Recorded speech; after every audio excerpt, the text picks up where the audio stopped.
नमस्कार, मैं हूं हंसा वैष्णव और आप देख रहे हैं एलएनवी टीवी न्यूज। देश इस समय लोक माता अहिल्याबाई का स्मरण कर रहा है। उनकी 300वीं जयंती के अवसर पर विभिन्न प्रकार के कार्यक्रम चल रहे हैं। इस अवसर पर भारत के प्रधानमंत्री नरेंद्र मोदी ने भोपाल में आयोजित विशाल जनसभा को संबोधित करते हुए कहा, संपूर्ण राष्ट्र इस समय लोक माता अहिल्याबाई की जयंती को मना रहा है। 300वीं जयंती के अवसर पर देश भर में विविध प्रकार के आयोजन किए जा रहे हैं। मध्य प्रदेश के भोपाल में भारत के प्रधानमंत्री नरेंद्र मोदी ने एक विशाल जनसभा को संबोधित किया। इस अवसर पर उन्होंने रोड शो भी किया, एक संदेश भी दिया और संकेत भी दिया। इस अवसर पर 50% मातृशक्ति को सुरक्षा व्यवस्था में लगाया गया था।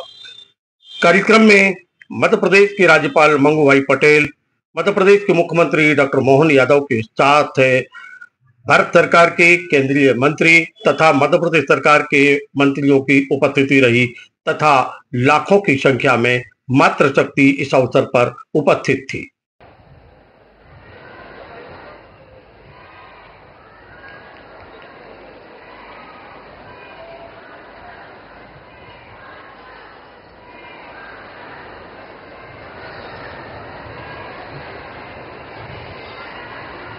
मध्य प्रदेश के राज्यपाल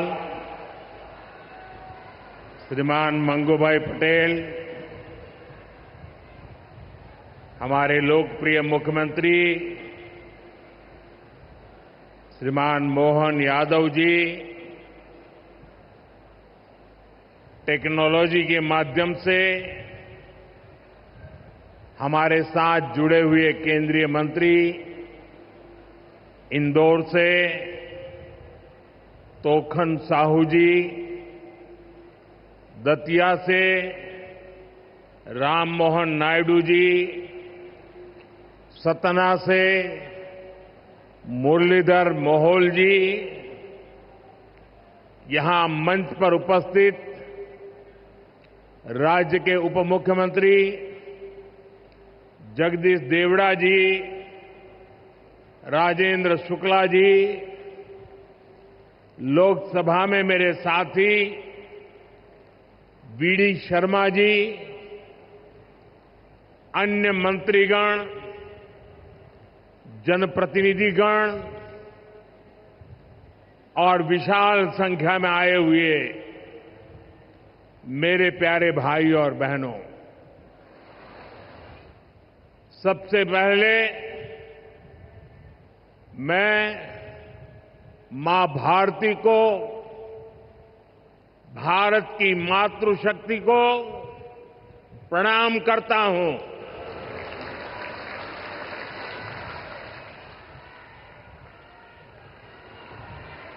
आज यहां इतनी बड़ी संख्या में माताएं, बहनें, बेटियां हमें आशीर्वाद देने आई हैं। मैं आप सभी बहनों के दर्शन पाकर धन्य हो गया हूं।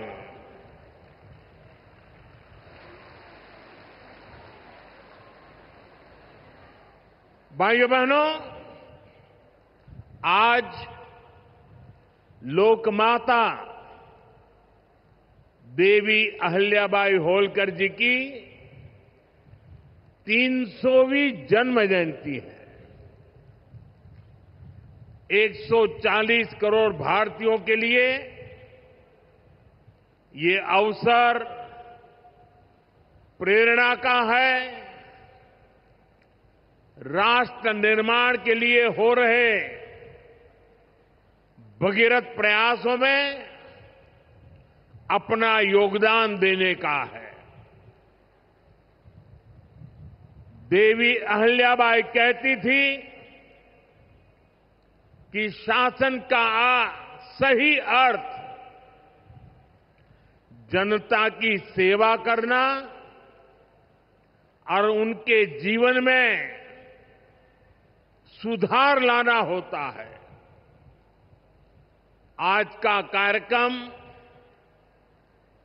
उनकी इस सोच को आगे बढ़ाता है। आज इंदौर मेट्रो की शुरुआत हुई है। दतिया और सतना भी अब हवाई सेवा से जुड़ गए हैं। ये सभी प्रोजेक्ट मध्य प्रदेश में सुविधाएं बढ़ाएंगे,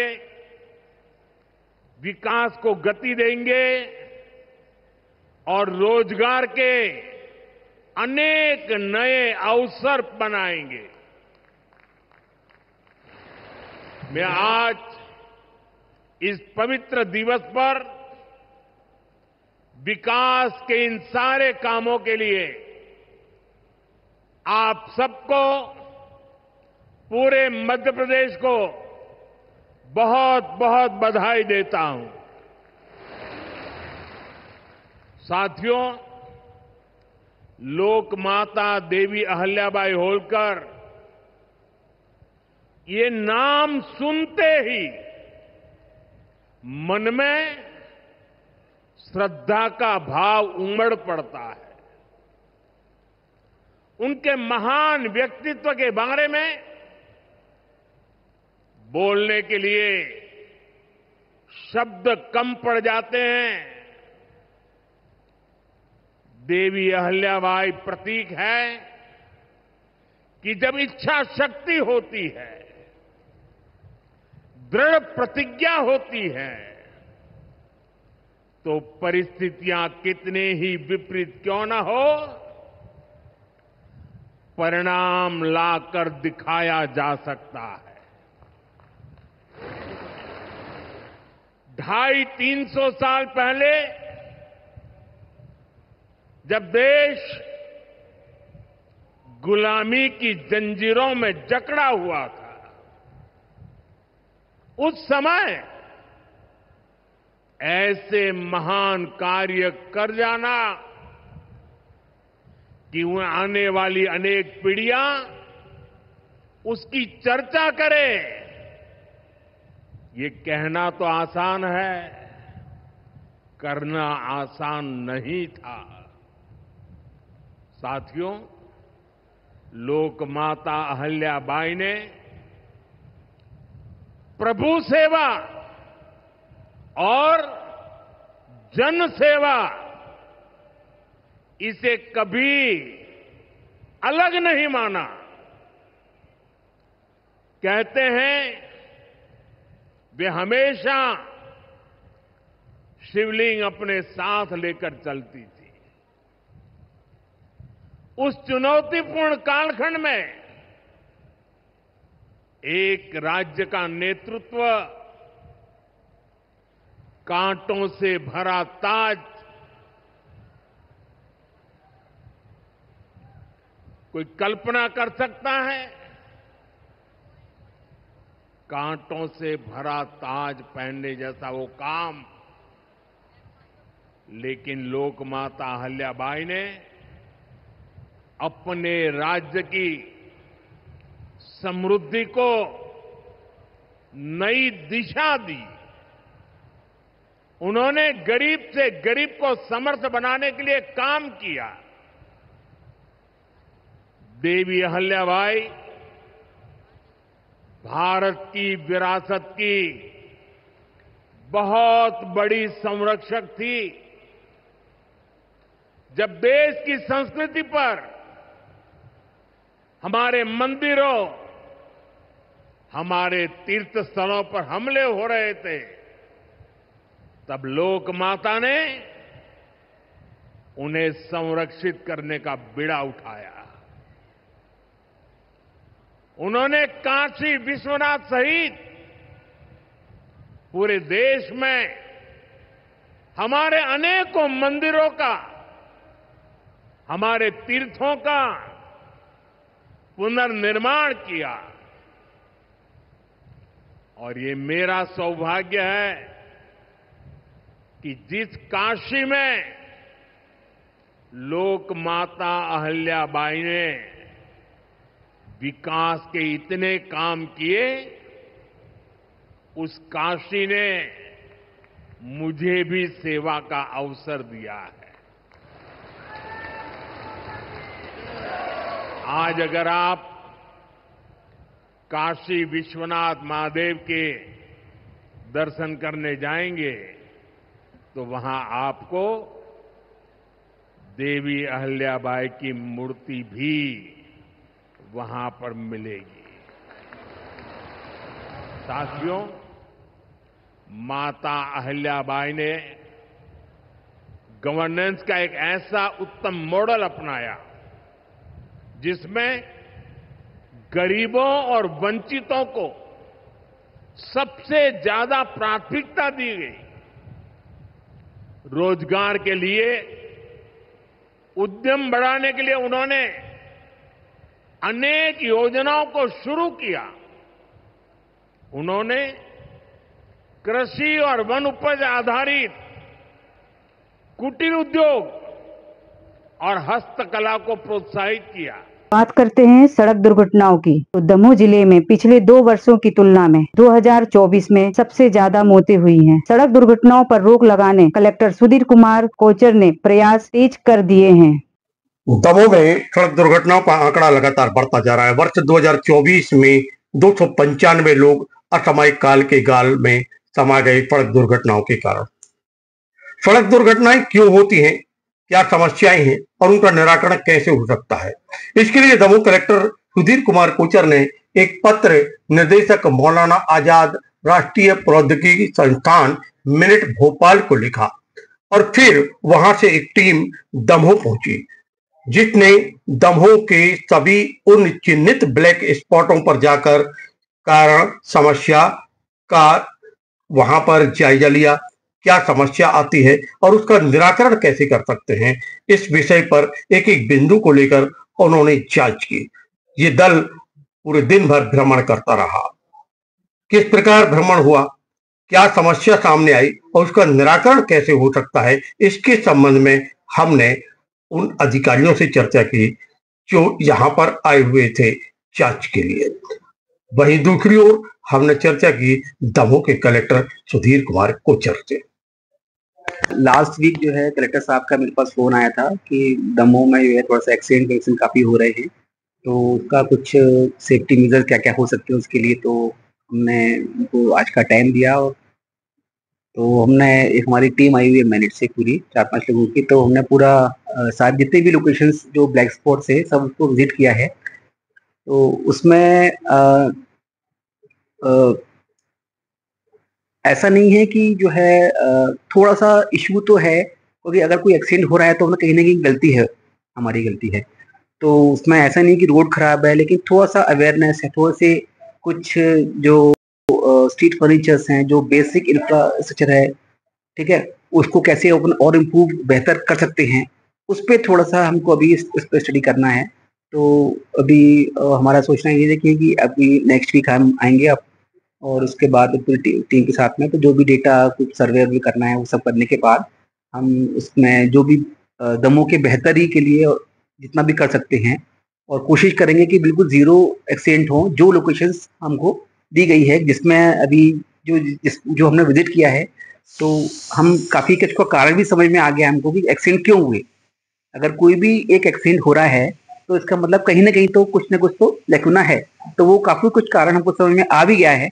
तो हम कोशिश करेंगे कि जल्दी से जल्दी हम अपनी रिपोर्ट बना के सबमिट कर दें, तो ताकि जो भी मेजर्स, जो भी सॉल्यूशंस हमने प्रपोज किए हैं वो इमीडिएटली जो है जो कंसर्न अथॉरिटी है, एमपीआरडीसी है, एचईआई, पीडब्ल्यूडी है, वो अपना करके उसको करें, ताकि हम जो है दमोह के लोगों को जो है थोड़ा सा राहत मिलेगी और एक्सीडेंट मतलब कम से कम फेटल एक्सीडेंट तो ना हो।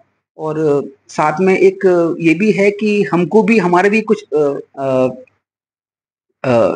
वो है कि कर्तव्य है कि हमको भी सेफ ड्राइविंग, ठीक है, वो सब जो होना चाहिए कि कैसे रूल्स को फॉलो करें ताकि एक्सीडेंट, कोई हाईवे है, विलेजेस है, विलेज रोड हाईवे से मिल रही है तो हमको मालूम है कि धीरे चलना है, उसमें पहले प्रॉपर जो हमको बचपन से सिखाया जाता है, देखना है कि कोई व्हीकल आ तो नहीं रहा, तो वो सब चीज करके ताकि हम खुद ही प्रोबेबिलिटी ऑफ एक्सीडेंट को मिनिमाइज कर सकें। इंजीनियरिंग के मामले में बड़ा कि निर्माण में देखिए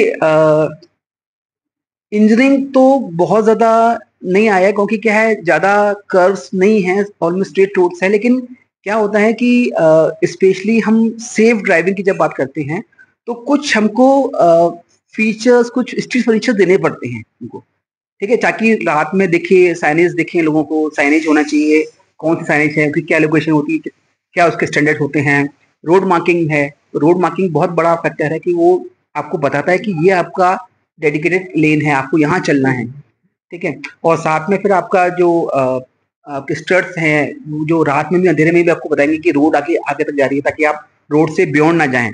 तो इनकी थोड़ी सी कमी लगी, तो वो हम कोशिश करेंगे कि ऐसा कुछ वो बता के कि इनको कैसे लगा के, इनको कैसे हम एक्सीडेंट को बिल्कुल मिनिमाइज या बिल्कुल जीरो कर सकते हैं। सर, क्या दुर्घटनाओं में अंकुश लगाने के लिए लगातार प्रयास चल रहे हैं और आपका भी एक प्रयास है, आज टीम तरक्की कर रही है। निश्चित रूप से जिस प्रकार से जिले में सड़क दुर्घटनाएं अलग अलग जगहों पर हो रही थी, वो बहुत ही चिंता का विषय था। और जब ये दुर्घटनाएं बहुत बढ़ गई तो हम लोगों ने ये निर्णय लिया कि अब इसके बारे में कुछ एक्सपर्ट से इसकी जांच कराना बहुत ज़रूरी हो गया। तब फिर मैंने मैनिट, जो कि हमारा राष्ट्रीय प्रौद्योगिकी संस्थान है भोपाल में, वहाँ संपर्क किया। तो वहाँ पर ये जो पूरा traffic and road safety study की पूरी एक वहाँ पर ब्रांच है, और वहाँ पर उनके जो फैकल्टी हैं डॉक्टर अनुज जायसवाल, उनके नेतृत्व में, और एक बड़े वहाँ पर प्रसिद्ध एक्सपर्ट हैं डॉक्टर सिद्धार्थ रोकड़े, वो आज आ नहीं पाए, वो अगली उसमें वो भी आ जाएंगे। तो ये इनकी 4 सदस्यीय टीम ने आज दौरा किया, और आज इनके साथ हमारे ट्रैफिक के टीआई, प्रधानमंत्री ग्राम सड़क योजना के अधिकारी, national highway authority of India limited के अधिकारी, एमपीआरडीसी के अधिकारी, पीडब्ल्यूडी के अधिकारी, परिवहन विभाग के अधिकारी, सभी संबंधित विभागों के जो अमला था, आज इनके साथ उन्होंने 12 स्पॉट्स का दौरा किया, और सभी जगह जाकर के उन्होंने एक प्रिलिमिनरी इन्वेस्टिगेशन किया है। अब इसके बाद वो डिटेल्ड इन्वेस्टिगेशन के लिए अगले हफ्ते में वो लोग यहाँ पर आना प्रारंभ करेंगे। और जो उन्होंने अभी मुझे बताया है उसके हिसाब से लगभग उनको 1 से 1.5 महीना लगेगा पूरी स्टडी करने में, और उसके बाद वो ड्राइंग डिजाइन के साथ हमको पूरी अपनी रिकमेंडेशन प्रस्तुत करेंगे कि कौन सी एजेंसी को क्या करना है और किस तरह से कार्रवाई की जानी होगी। और ये रिपोर्ट उनकी इस तरह से बनी होगी कि जिसमें शॉर्ट टर्म मेजर्स, अल्पकालीन जो तुरंत हमको काम करना है वो, और दीर्घकालीन हमको क्या करना है। और दूसरी चीज 2 और प्रकार से कि कौन सी ऐसी चीजें जो टेक्निकल हमको ठीक करनी है, और कौन सी ऐसी चीजें जो बिहेवियरल, कि सब कुछ अच्छा है सड़क पे लेकिन लोग गड़बड़ कर रहे हैं। तो दोनों तरह की चीजों के ऊपर वो अपनी अनुशंसाएं हमको देंगे, और उसके बाद फिर हम उनको लागू करने का काम करेंगे। तो मुझे लगता है कि इससे आगे चल करके जिले में रोड सेफ्टी को लेकर के एक व्यवस्था जो है सुधरने का मुझे लगता है एक अवसर रहेगा। शराब दुकान हटाने को लेकर जैन समाज के लोगों ने शराब दुकान को हटाने के लिए भजन गाकर विरोध किया। यह सभी कृषि उपज मंडी के पास खुली शराब दुकान का विरोध कर रहे थे।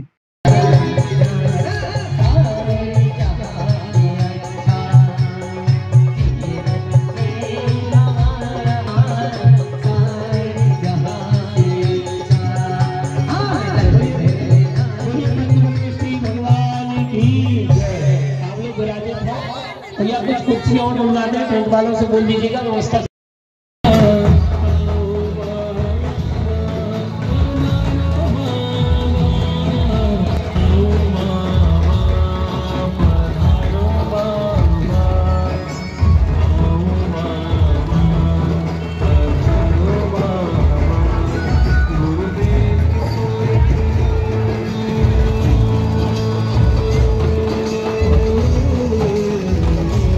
मध्य प्रदेश के दमोह में सुभाष कॉलोनी में अतिक्रमण हटाने गए दल को काफी विरोध का सामना करना पड़ा। यहां आरोप प्रत्यारोपों के दौर चले।